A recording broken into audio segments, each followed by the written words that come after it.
Yung physical needs, financial, material, temporal needs, siya ang nagpo-provide, di ba? So yun ang alam na alam natin. Okay? Lalaban tayo sa batang doon, di ba? Pero what happened nung nakita natin, ang dami pala ng mga activities dun sa idea ng providence of God. Okay? Ang dami pala nun. Sa mga believers, mayroong mga special na mga providences na ibinigay ang Panginoon. Okay? Ano yung mga nakita nating words? Providentia specialissima. Very special providence. Ang tumatanggap lang ng providentia specialissima, mga anak lang niya. Yung special. Tatanggalin ka, halimbawa, sa masyadong madilim na kalalagayan. Tatanggalin ka sa masyadong masikip na kalalagayan. Tatanggalin ka halimbawa sa sakit.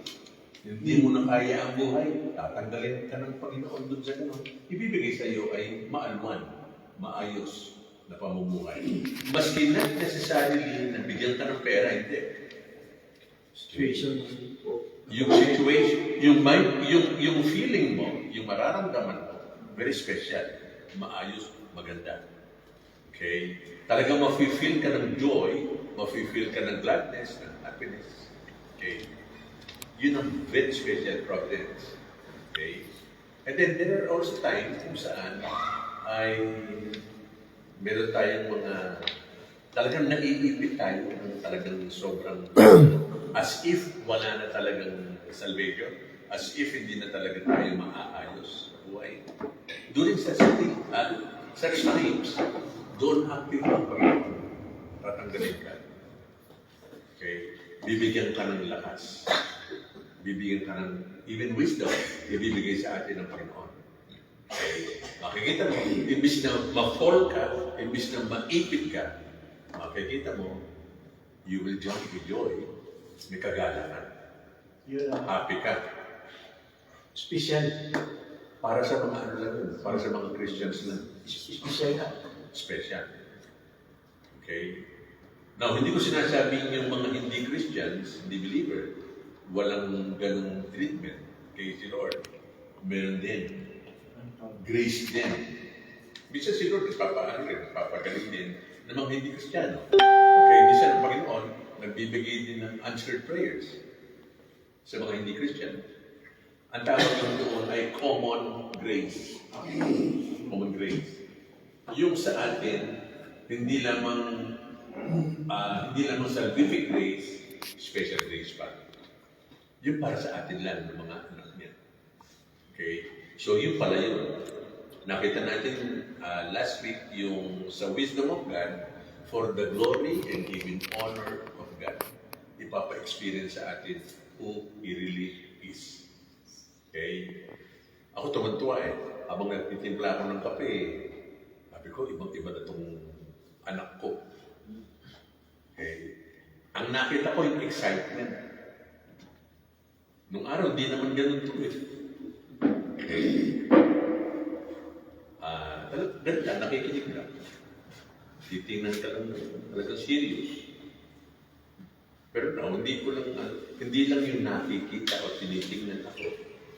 Yung talagang feeling, he exudes the feeling, he has found it. He exudes the feeling, lumalabas sa kanya, yung talagang excitement of knowing the truth.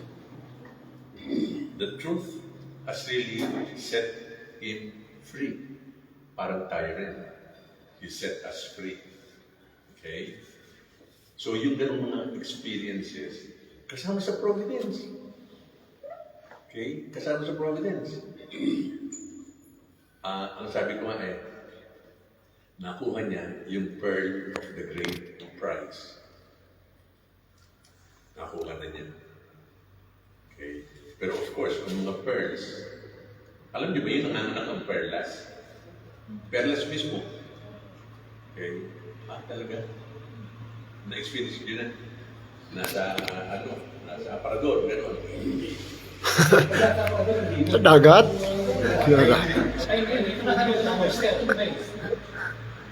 Dumadami, no?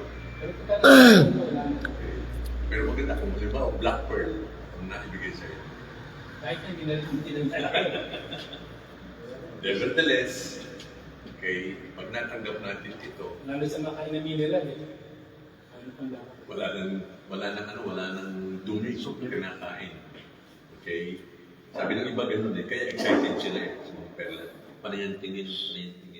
Kasi manganganak daw. Okay? So anyway, the blessed of God is like that. Okay? Now, there are other areas patungkol sa veracity of God. Una is mystical sense. Okay? Ano ang ibig sabihin ng veracity of God in the mystical sense? Siya, okay, ang nakikita natin at nalalaman natin, na-experience natin ang God na wala ng ibang God, kundi siya lang. Because He possesses everything na in our minds, okay, ay dapat nasa Diyos. Siya lang ang meron ganon. Okay? Ano-ano ba ang pwedeng gawin ng Diyos? Lahat. Isa lang. Huwag mong anuhin. Okay? Mag-save. Mag-create. Ano ba? Mag-provide. Lahat ng gamit. Okay? Mag-alis sa'yo sa masikip na daan. Alisin ka sa kadiliman. Alisin ka sa hindi katotohanan. So marami, okay? Bigyan ka ng bahay. Bigyan ka ng sasakyan. So marami. Maski sa mata natin, impossible, yet in God, there is nothing impossible. Okay? So, talagang Diyos siya kasi. So, yun yung metaphysical sense. Okay? Hindi lang sa physical, maski yung imposible, nagaganap at nangyayari. Because He is God. Somehow in our mind, ay ganun naman talaga ang trabaho ng Panginoon. Walang imposible sa Kanya. Yun yung mga metaphysical sense. Lumalagpas sa natural. Pagka hindi mo na-explain. So, may natural mind na yun. Yan. Ganon. Okay? Yung isang kaibigan namin, kung tumagin ay boy bonus, sira ulo rin. Okay? Boy bonus. Eh, talagang lumalaban sa pulisyon, makikipagbaril na rin. Eh, binaril siya, namatay. At least according to the hospital. Okay? Tapos dinalas na siya sa morgue. Okay? Yung nanay yung umakal, hindi patay. Eh, pero officially, sa hospital, patay na siya. Nawala na yung linya, nawala na yung function ng lahat ng bahagi ng kanyang katawan. Wala na. Pati yung brain, wala na. Yet after some hours, nabuhay uli siya, tumayo uli. Hanggang ngayon buhay. Extraordinary. Okay? Hindi basta-basta. Tapos naging pastor. Okay? Now, I'd like to ask, paano ka nakakilala sa Panginoon? Was it that you have heard the Scriptures? May nag-preach, may nag-evangelize gamit ang Scriptures? Paano ang ginawa ng Panginoon sa atin para masave tayo? Meron pa bang iba? No way? Tao po, ba't nahimik kayo? Nag-resist na kayo, Reading. True reading. Ako sa nag-start ako sa purpose-driven life. Purpose-driven life. Wala namang gano'n. Reading na. Okay. O yun na. Walang God. Yung dati nasawa ni Nora Honor. Terso. Hindi, Christopher. Nagpapatotoo yun eh. Noong mga panahon na yun, na-born again daw siya, na-born again. Sabi ng mga tao, oh, wow, very good. Ang galing ng Panginoon. Na-born again si Christopher. Hanggang nagpatotoo siya. Alam mo kung paano raw siya na-born again? Napakinggan yung word, yung music ng Beatles.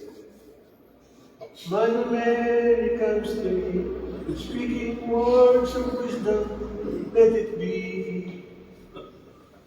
Si Mother Mary ng buwan na din. Yun ang patutuo niya.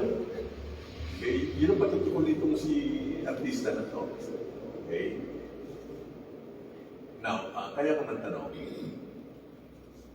God can do anything and everything, okay, upang ikaw ay talagang mapasa iyo na, in possession mo na, ang salvation. Wala kang gagawin. Sa sayo. Nakuha? Sa atin lang yun, mga elect, kung tawagin. And speaking of elect, sino ba ang naniniwala na talagang merong elect? Talagang may elect. Ang elect lamang ang maliligtas. Ang ginaya niya commission ng election. Okay? Elect lang. Ephesians chapter 1 verse 8. Paano ba naging elect? Kasi meron ako nakikita ngayon eh. Nagwa-warning, malapit na ang katapusan ng mundo. Kailangan i-sure mo na ikaw ay nakasulat sa aklat ng buhay. Okay. Sa internet, meron. Maraming ganun. Okay. Siguraduhin mong ikaw ay nakaregister sa aklat ng buhay. Registration fee. Ay may maganda ho ngayon kung pupunta ka ng Nigeria, pero isang pastor doon ngayon na bayaran ko lang siya, ang mangyayari, aalis siya sa mundo, pupunta daw siya sa langit, titingnan niyo yung aklat. Nandun ang pangalan mo. Kung nakaregister ka.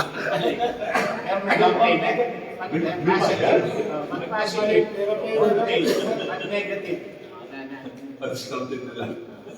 Hindi, pag negative daw, may isang kausap na maglalagay. Adrino. Makisigig. Bilang sa kapresyo. Si Bautista yun. Dagdag bawas. Okay. So, ang hirap, no? Hirap. So, yung elect na sinasabi, sino nakakaalam ng elect? Meron talaga, di ba? In Ephesians 1. Okay. Or siguro pinakamaganda, Romans 8. Buksan nga po natin sa Romans 8. Romans 8:1. 8. 24. Romans 8:29. 8 at 20, 29. Whom he foreknew. Okay. He whom he foreknew. So, alam mo na ngayon kung ano yung foreknew. Hindi dahil nakikita ka ng mayroon yung future. Okay? Hindi yun. Binahan niya. Nung una pa man, siya palang nag-iisa, yan ang sinasabi ko eh. Walang ginagawa, nung panahon na walang ginagawa ang Diyos, busy siya. Nung walang ginagawa ang Diyos, okay, maraming naganap. Walang ginagawa. Tapos ang dami naganap. So ano yun? Ang isa dito is yung foreknowledge of God. Okay? Ano yung sinasabi niya? 29. For whom He foreknew. Yung foreknew dito, for love. Iniibig niya, nung siya pa lang ang nag-iisa, wala pang iba. Wala pang space, wala pang universe. Okay? Wala pang langit, wala pang mundo. Pero nilagyan na niya ng kanyang pag-ibig. At this point, pwede natin sabihin, past. Okay? Pagka inibig ka ng Panginoon. Inibig na tayo ng Panginoon. Okay? And then, those whom He foreknew, ang ginawa niya what? He predestinated. Predestinated na. Wala nang ibang mangyayari kung ano yung... Ang mangyayari lamang is kung ano yung plan of God in advance for that person. Predestinated. So pag sinabi mo predestinated, maski sino ka pa. Maski siga ka pa. Okay? Maski ilan pa yung napatay mo. Okay? Maski ka nga naninira ka ng simbahan, nanununog ka ng simbahan. Okay? But that time will come just because God foreknew or foreloved you, darating sa iyo yung Tinan mo yung ano, predestined to be what? To be conformed To be conformed. to the image of His Son. The image of the Son. So walang ibang pupuntahan tayo kundi yung image of the Son. Tayo. Okay? Because we were foreknowledge by God. We were foreknown of God. Okay? That He might be the firstborn among many believers. Now, moreover, whom He predestinated. So, yung predestination, andun yung first love, natanggap ng bawat sa atin. Okay? Kailan to? Wala pang nag-i-exist na ano pa man. Si God pa lang. Okay? Ano sabing susunod? He called na remainder of Ayun. Those whom He predestinated, He called. Yung call, tinawag. Pero yung tinawag, hindi lang basta-basta tinawag. Ang dami ka mag-anak ng word na yun. Okay? Pinalitan ng pusong matigas, inalis ang bato, na born again, na born of the Spirit. Okay? Yun tinawag. Okay? Ginawa ka ng santo. Ginawa ka ng saint. Hiniwalay ka na ng Panginoon among the rest para maging Kanya. Okay? You were called out from the rest. Okay? Pero yung calling out na yun, hindi lang para matanggal ka dun sa rest na yun. No. Kinuha ka ng Panginoon para sa Kanya. Para sa Kanya. Okay? Anong ginagawa mo para maging ganito? Wala. Not of men, not by the will of men, not by the will of the pastor, maski arsobispo pa yan or what, but by God. Romans 1, Genesis, John 1:13. By the will of God, by the will of men. Hindi will of men. Okay, ano ba ako ngayon? Para akong bangaga. So yung call dito, na born again ka. Baka, madali sabi. Okay, napalitan ka. Ikaw ngayon ay bago ng nilalang. Ngayon, since ikaw ay bagong nilalang, ano yung nangyari? Susunod? Justification. Ang justification, wala namang ginagawa sa atin. Walang action. Walang kinetic energy na ini-spend ng Panginoon. Okay? Ang justification, He just proclaims. Nagpo-proclaim lang niya. Okay? Talagang dineclare lang niya na hindi ka nagkasala kailan pa man. Yun ang justification. Meron ba tayong tanong? O alam niyo nung siya dito? Sige po. Sino? Sige po. Bakit kay Pablo ito sinulat niya? Bakit si Pablo sumulat ito? Bakit nung buhay ang ating Panginoon hindi niya binanggit yung mga gato na bago pa hindi kaya ng salita na nakasulat ng iyong pangalan? Maaaring hindi pa nila kaya na maisip. Kasi lalo na nung mga particular time na yun, ang salvation is of the Jews. So hindi maniniwala maski sino doon sa lugar na yun, okay, na sisig maski sino.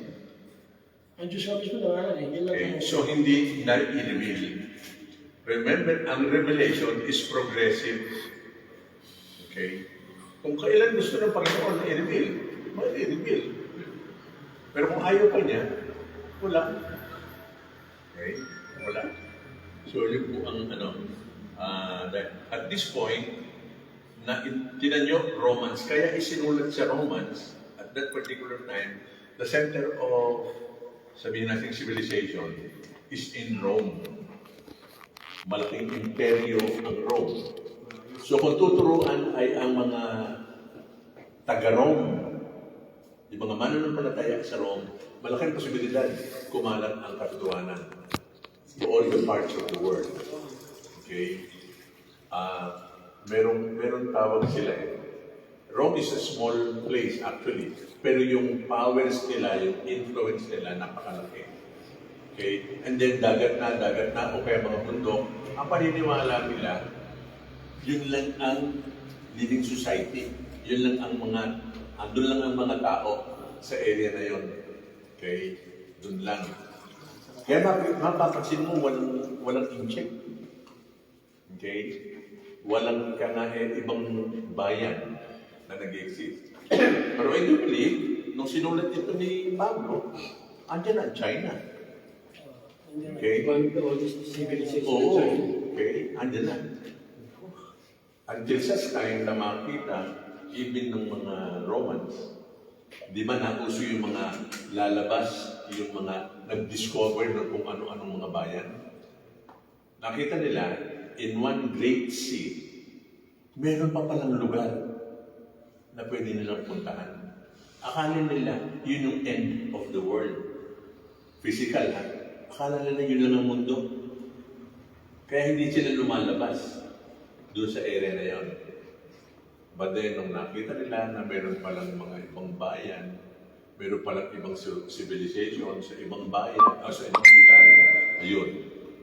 Kaya ang Rome, ito ay isinama sa letter by Paul, para na sa ganon, tactical kumalat kung saan-saan ang katotohanan nito. Ma-spread din siya. Kaya dito lang siya nakasulat. Pero kung titignan mo rin yung ibang mga letters, okay, makikita mo na unti-unti through Paul na ang salvation pala is not exclusive sa Rome. Sa Israel, sa Jew. Hindi pala exclusive. It includes maski mga foreign people or foreign nations. May salvation din of the world. Okay? So doon na lumaban ang kaisipan tungkol sa salvation. Now, those whom he called, ano sabi, he justified. And then after justification, ano? Okay? Justified, in whom he justified, then he also glorified. Dito po sa justification na ito, yung ating juridical entity, ating juridical status before God, na-solve na yan. Okay? Na-solve na. Pero nagkakasala pa. Diba? Kaya nga, doon tayo dumating sa point na na-save ka na, yung ikaw ay sinulat sa apat ng buhay. Okay?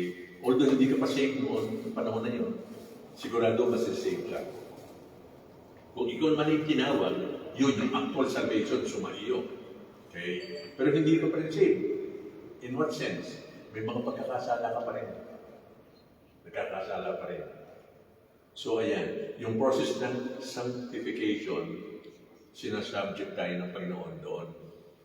Inaalis yung bato, pinalalamot ang puso, nililinis ang kaisipan, binibigyan tayo ng panibagong mga mindset, binibigyan tayo ng ikang faith, binibigyan tayo ng maraming bagay, lalo na ng Word of God.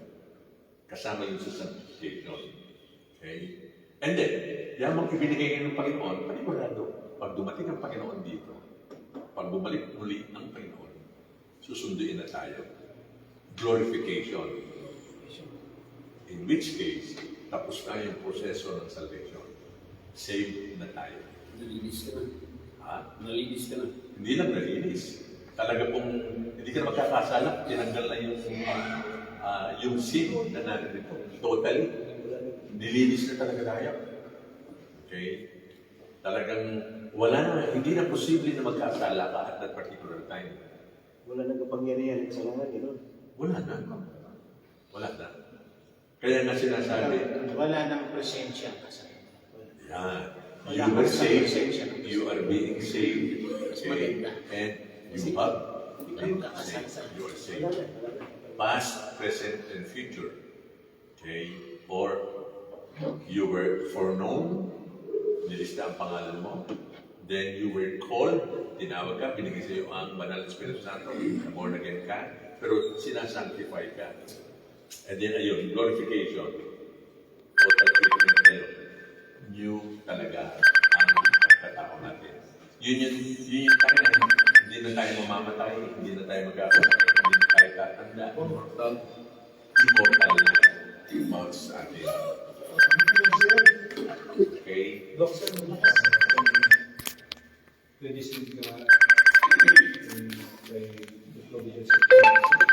will they know Christ?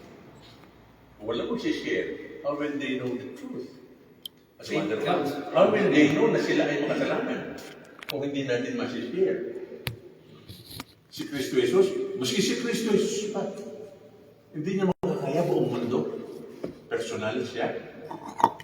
Si-share siya, 2, 3, 4, 5. Ilan tayo? Okay? Eh kung nung nandito nga po siya, di ba nalusutan pa siya ng isa? Kasi meron. Nahudas pa siya? Maganda na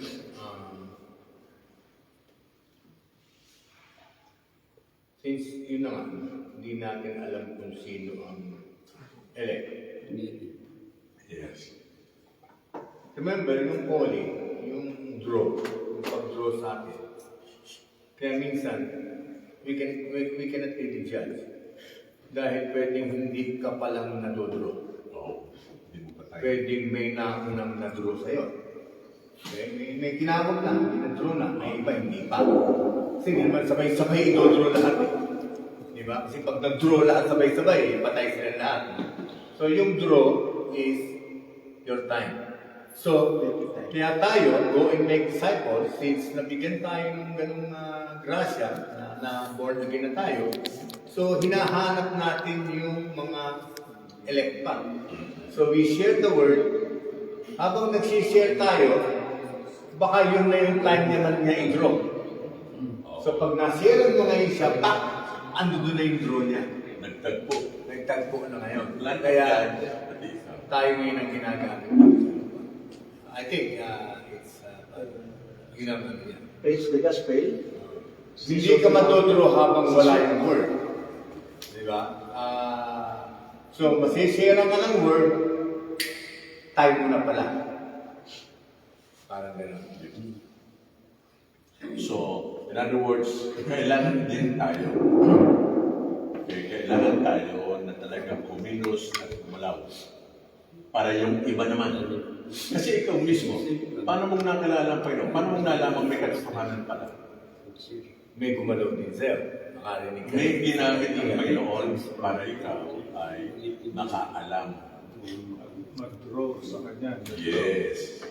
Remember, di ba, ang ginagamit ni Lord is His Word, pati Holy Spirit. Okay? So, kailangan po na tayo ay gumalaw din, kumilos din. Okay? Yamang tayo ay saved na.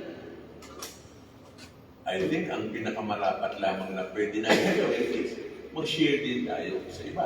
Kung kaya mo sumulat ng libro, sumulat ka.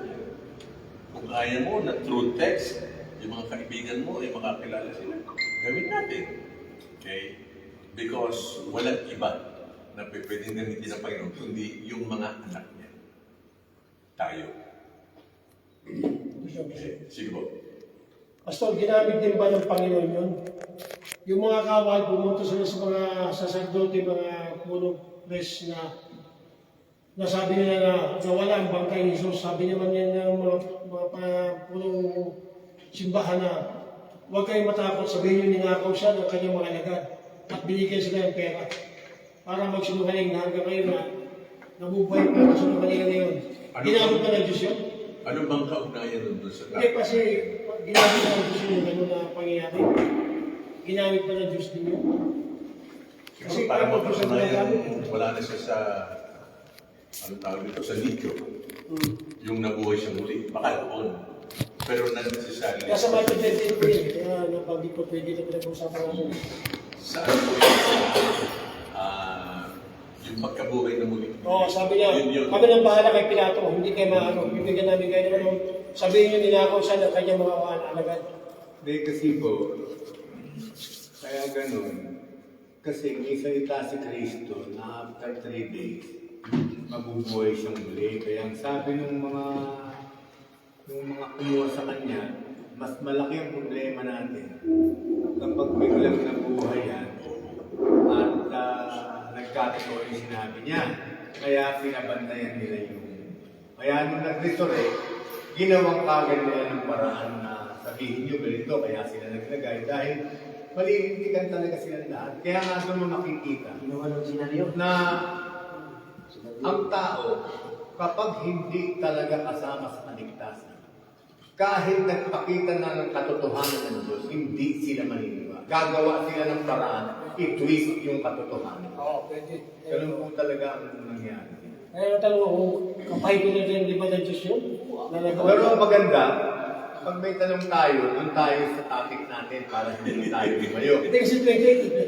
Kaya po kasi sinabi ni Cole po kahapon, nagalit, na nauubos daw yung oras ng engagement. Pero may pa Dahil yung pinag-uusapan, hindi tungkol kay Santa Cruz.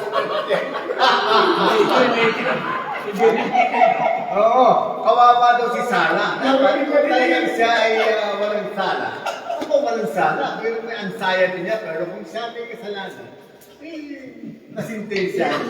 Yun po yung Okay. Please open up your Bibles. Matthew 28, please. Matthew 28. And the verse is 19. Isang word lang pag-aaralan natin dito. Matthew 28, 19. Go. Okay, this King James Version and even in other versions, go. Go. Go. Nakalimutan ko lang yung word dito na ginamit eh. Pero it's a big word. Go. Sa English, go lang hindi. Ano ba ang ibig sabihin ng go? Go. Mayo. Okay. Very, very small lang yung mga words na yun na sinasabi. Kung sinabi ditong go, in Greek, sorry, hindi ko alala kung ano yung word na yun. It's like this. One. Merong nag-command. And the command is go. Nakita natin. Pero hindi lang po yun. May element na ito, yung go na ito, na place of beginning. Nasaan sila? Di ba? Jerusalem. Go.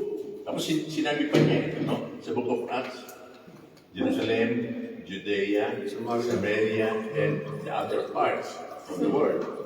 So yung pong go dito, ang assumption dun sa word in the original, merong place of beginning, starting place.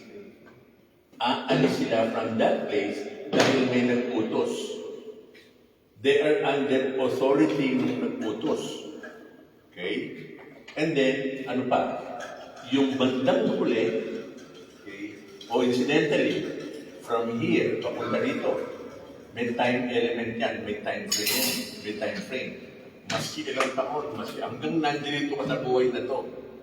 Okay? Bakit ka mo? Yung end ng go, okay, yung huli, yung pinaka-antungan, walang iba kundi langit. Sinabi niya ito para sa mga disciples. Okay? So the presumption is malinaw, bilang tao nung una na Hudyo na naging Christian, sinasanctify, meron din tayong dapat gampanan na inutos ng Panginoon. Yun nga, yung make disciples. Okay? Ang point of view dun sa word na go is this. Merong end. May ending. May finish line.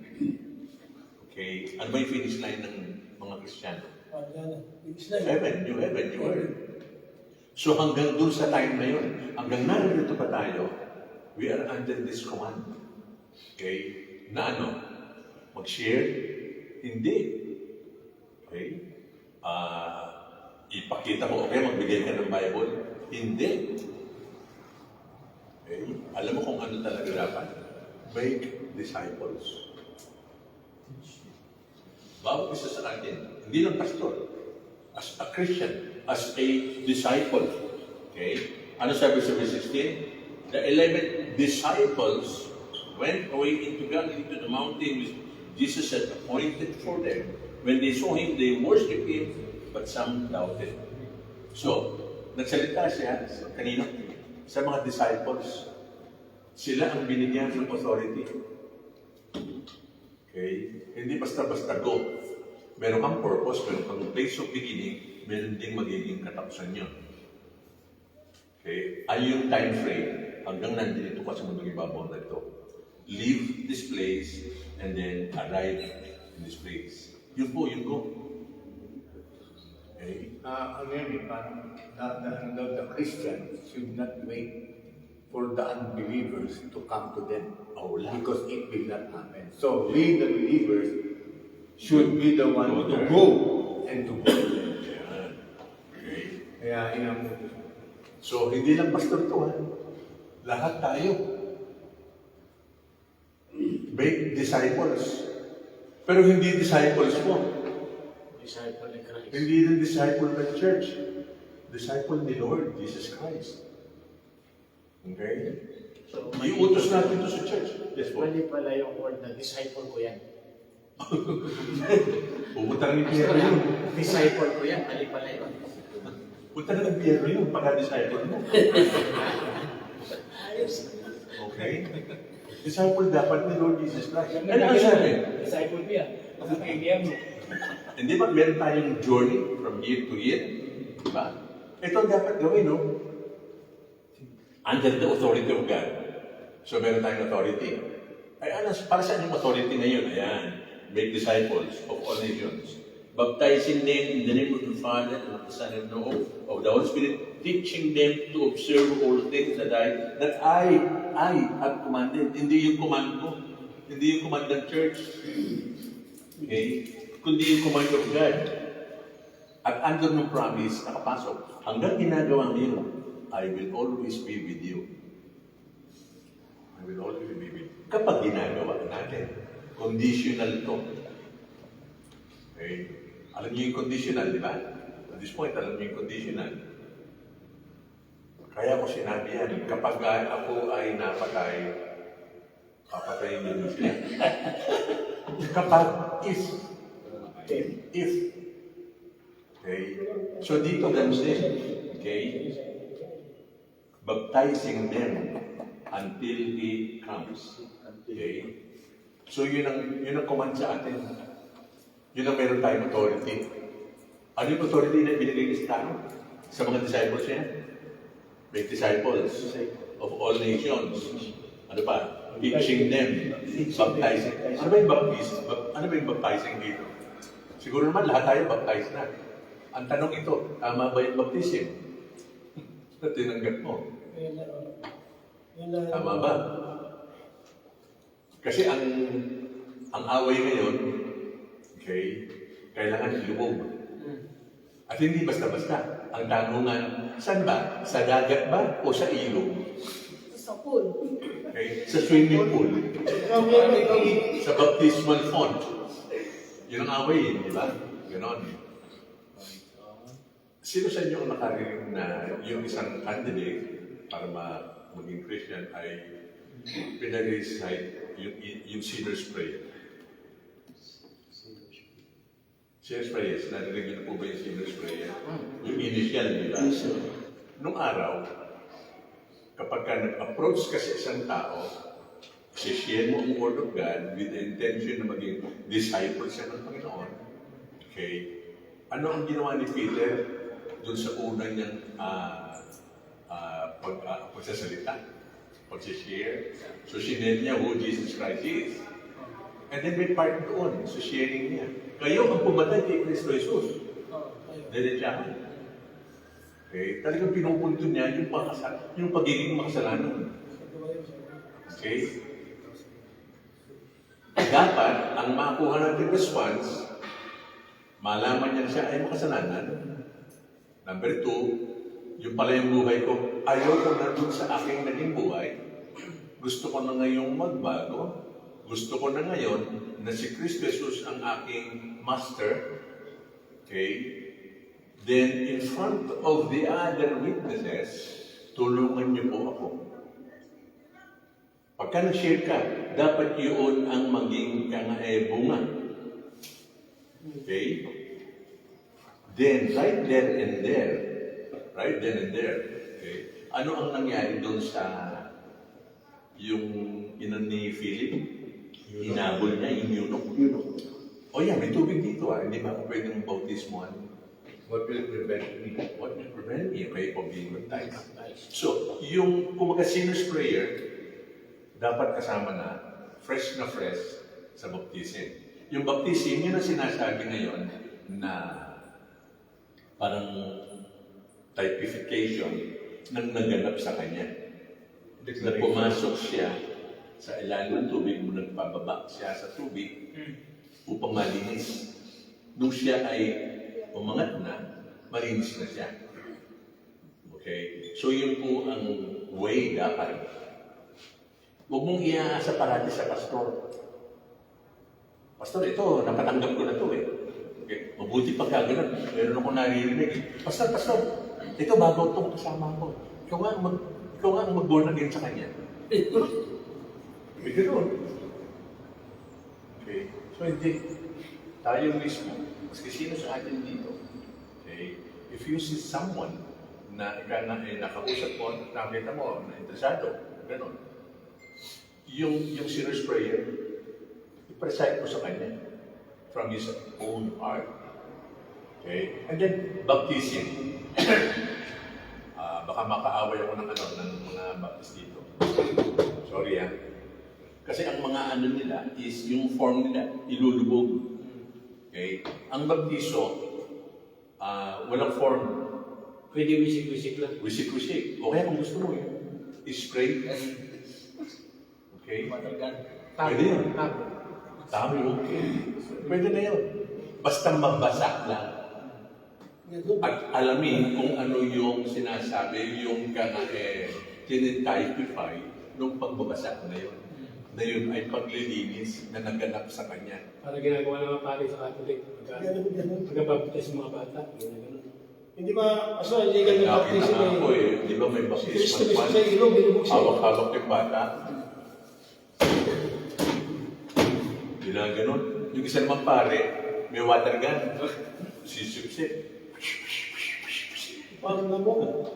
Kaya ko wala lang pagkaganon. Hindi ba talaga, Pastor, Nawawala kasi sa ilong talaga? Nawawala yung seriousness, nawawala yung sanctity ng baptism, yung writer na yun. Pero, Nawawala Bro, sa Bible, parang ang lahat ng pinautismuhan, Nilubog talaga. Oo, nilubog eh. Yung talaga. kung may Ang pagkakataon, Kristo, yung po natin ngayon. kung meron naman, pero kung hindi, wala, Hindi na wala. gusto Yun yung word na baptizo. Kaya may pinapatay baptism, nilalagyan ng Hindi pabigat. po exclusive na ang baptizo ay iluglog. Sa school. Hindi. Mabasa lang. That's the idea. Ang pinaka-importante is yung prayer ng candidate na yun. Sinus prayer o acceptance prayer?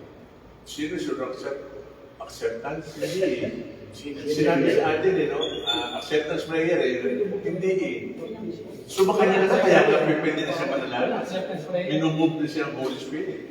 Kaya nagkaroon siya ng conviction. Kaya na-produce yung sinasabi na pagsisisi sa kanyang mga dating gawin, umaayaw na. Okay? Repentance yun. Yun. Nakikita natin. It's a gift. Okay? So pagka gano'n, ayun na. Mag-submit na lang siya sa sinasabing baptizo. Okay? Then saka mo i-report sa church o isama mo sa church. At hindi natatapos doon. Hanggang buhay yung tao yan at hanggang buhay ka. Ikaw ang mag-disciple dyan. Ikaw mag-disciple. Pero sabi nga ni hindi mo disciple disciple ni Lord. Hindi ikaw, hindi sa'yo. Okay? Baka mamaya, ang dami mong binapaptize. O pastor, mas marami na ako. Mas ka na yan. Okay, ganun minsan no? Okay, so hindi po ganun. Okay? Okay po ba? Sige po. Sino may authority na mag-baptize sa isang napakakinig ng salita ng Diyos? Ang sabi po dito sa atin pong binabasa sa Matthew 28, all authority has been given to me in heaven and on earth. Jesus Christ. Okay? Tapos, kaharap niya yung mga disciples. Yung mga sumusunod sa kanya. Go, therefore. So binigyan po ng Panginoon tayo or yung mga disciples ng authority to do the baptism. So, pwede si Amy, mabaptize niya ako. Ay, maski yung anak mo, halimbawa, pwede kang i-ano. Kaya ka ng Bible. Maski sino. Kasi ako nabaptize na ako yung nakinig ako sa salita ng Diyos. Ah, Kaya iniisip ko spiritual. ngayon, Apa. pwede ba ulit ko mabaptize? Kasi, Before kasi nabaptize ako, may doktrina. okay. Foundation. Indoctrination. Iglesia? Opo. Oo, ano sila? Handog? Handog po ba kayo? Ano, baptism talaga. Kasi iba ang handog pag bata pa yun. Pero kami lumaki na kami na tinahan na. Ano yun? Hindi yun. Alay kayo. Ha? Alay. Sa iglesia kasi, kung pinangalan na iglesia ka, tawag doon handog. Ngayon, pag hindi, ikaw ay na-convert, alay ka. Gano'n. So sila naman sila sa kapatid mga Pareho din yun. Ang alay. Tapos paano po napangasawa niyo si... Kaya nga nagtiwala ako eh. Kasi walang ka. Kasi walang ka. Kasi nag-asawa Kasi gano'n talaga. Bawal sa kanila yun. Kasi walang po kayo. mas mabigat ang pag-ibig. Napakaswerte niyo po. Napakaswerte niyo talagang natiwalag kayo. Sino mo kung sa ako? So, ang ibig sabihin, napakasawa niyo si Sir, nabutismo na po kayo. Ang sagot ko naman sa mga okay, kahit itiwala niyo ako sa dito, pero hindi maalis ang karapatan ko sa sambahin ng Diyos. Tama. Sagot ko sa ano. Tinawag siya. Tinawag talaga ng Panginoon. Hindi kasi naging malaking naman problema kasi talaga sa Iglesia ni Cristo. Wala naman, hindi naman tayo against no whatever. But, meron ho kasi silang monopoly ng salvation. Na sila lang ang maligtas. Eh mabigat ko, pag ang teaching, may monopoly ka na ng salvation. Na yung church mo lang ang maliligtas. Eh, cool, dating talaga cool ko talaga. Kasi wala akong may monopoly ng salvation. Amen. Si Diyos lang ang may monopoly ng salvation. Hindi, meron pa. 1914 kasi yung Iglesia ni Cristo. So, wala pang naligtas mula nung 1914 lang nagsimula sa Iglesia. Sako pa naman yun. Yung pong naisip ko, since 1914, way back, ay yung Wala. how about the past? Yun. Mga ninuno natin kapag wala pa yung iglesia ni Maling-mali po talaga ito. Saka marami ako na-meet na hitman ng Iglesia sa yung isa pa naman lahat ng mga kaaway niyo. Oo. May mga baril sila. Bakit? Ako, 9 years ako iglesia. Naging hitman ka. Escorting kami, escorting kami doon sa sa debate. Lahat ng babatuhin ng simbahan, kami yung taga-rescue. Panahon sa mga kaguluhan, may mga kapatiran sa iglesia na inaabli ko sana. Kami yung nagpinitri doon. Naging gwardiya ko mga 3 gabi doon sa General Magsilo Magdino sa Cebu. May mga backbencher talaga yung mga 6 dance, 8 dance, yung mga nagpinitri doon na pagmahawakan ka, mamatay ka lang na walang sugat. Patay ka na walang tulog. Oo yan, kasi doon dati. Isa ko tapos yung mga pinsan ko doon sa Cebu, si Ramil Parma, yun ang nag-hold sa debate, yung Luzon, Visayas, Mindanao, Pilipinas. Yung ko ngayon kung siya pa ba? Kaya may armory ang Iglesia. Ay, sinakusa ko yung baril namin. Pag mayroong simbahan doon, inaapi doon kasama ng iglesia, kami doon pinilit, dala nyo kantong sako yan. Maliban doon sa lokal namin, kukuha kami sa Maxilo.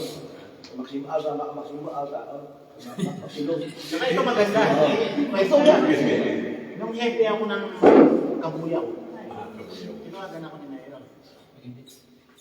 Hepe, marami ka bang kilalang mga chicks na pwede irigalo? Ako po. Eh, yan ang trabaho ko.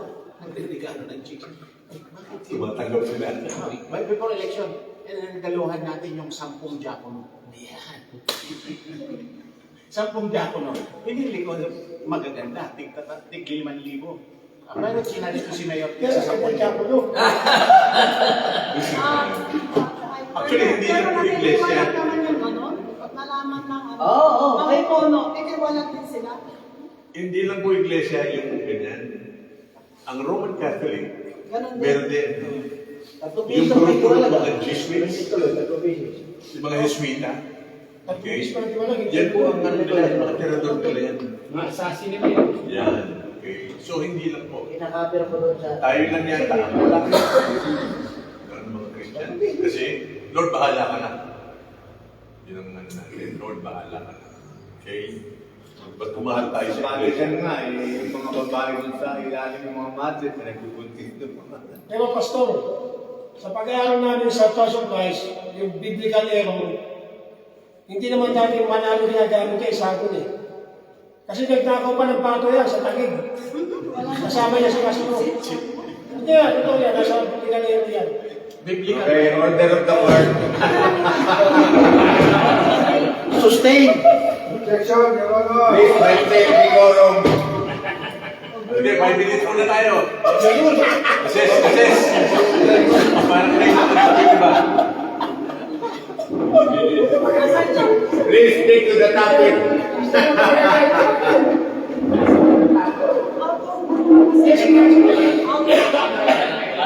Vice Captain may continue. Nagkakausap pa yan. Ang pastor, pinito, pastor.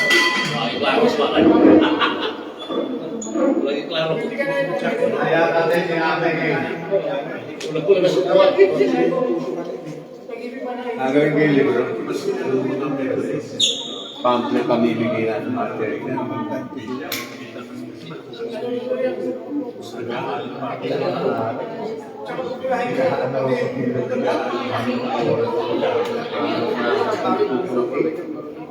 Alas 12. Talaga, research ko lang.